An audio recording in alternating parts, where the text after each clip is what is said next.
says in 146:8, New Living Translation, he said, the Lord lifts up those who are weighed down. Now we can stop really right there. It's just good to know, you would think, that God lifts up those who are weighed down.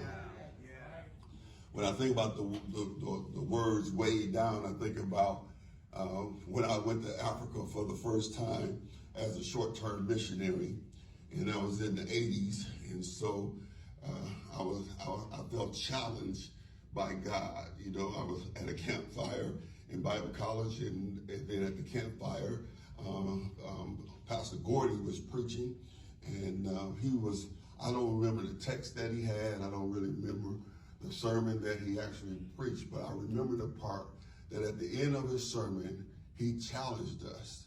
The sermon was centered around, you know,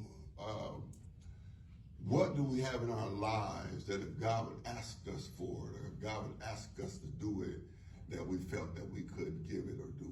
All right. And so at the end of the sermon, he challenged us to, you know, make sure that, you know, God had access to our lives. And so he handed out these, I call them giant popsicle sticks. Ty probably know what they are. You know, when you say, tongue, what? Yeah, those things there. And he handed those out, and he had us right on the tongue suppressors. What was that one thing that if God would ask you to do that you felt like you couldn't do? And I wrote on my giant popsicle stick, go to Africa. He ain't never asked me to go to Africa. He ain't never asked me, Jay. He ain't never asked me to go to Africa. I don't even know why I wrote that on there, because, you know, he had never challenged me to go to Africa. Africa, it was, you know, I don't even know where it came from. You know what I mean? I must have just been transparent and thinking about, well, why would I, if he asked me to go to Africa, then I couldn't go. And I wrote that on there, and do you know what happened? I could not rest, you know. Pastor Gordy said, now that we have him wrote down, he said, now, if you can trust God with that, I want you to come around and throw it into the fire. And people was crying, and you know, it was all emotional, and it was just this moment, you know. But I was like a deer in headlights. I was so afraid that if God would ask me to go to Africa, I wouldn't be able to go. So I walked around and threw the popsicle stick in there and say that I was giving that to God. I cupped it and brought it back in my sleeve like that. And I walked around, and, you know, like I had thrown it in there. And when I got back to my dorm room, I hid it under my drawer, you know, under the clothes up in my drawer. I hid it in the back of my drawer. And oh my goodness, every time I walked in the room, that drawer was speaking to me. Oh, it got louder and louder. And it got to a point one day I just yelled out of the top of my lungs, okay, fine, I'll go. Go to Africa was an awesome experience. And just to cut it short, they said you have to bring a certain pound of luggage, you know, of stuff. It was like, I don't know, it was this ridiculous number, like 30 pounds.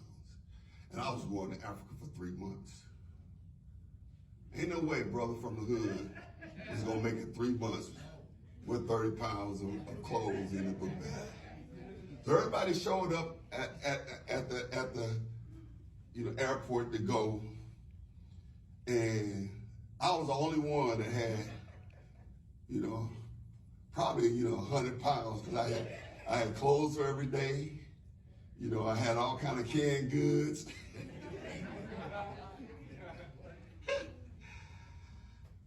But when we landed in Africa, we got to the rally point. It didn't take long before I began to understand why they said 30 pounds.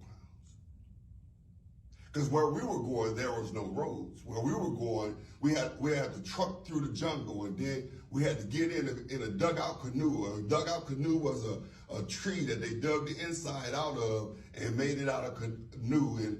And I got pictures somewhere with it. And we had to go across, I believe it was the Koala River, and there was hippos in there, and the hippos would turn over the canoes, to eat. And then from there we had to truck through, and so by the time I got halfway, I was tempted to leave some of that luggage in the jungle. Because it became way down. Now, I'm telling you this because, oftentimes in our lives, we over-prepare. We try to get ahead of God. We try to figure stuff out that's not figure-outable. And oftentimes what happens is, because we're carrying more than we should, because we are holding on to more than we should hold on to, we're finding ourselves,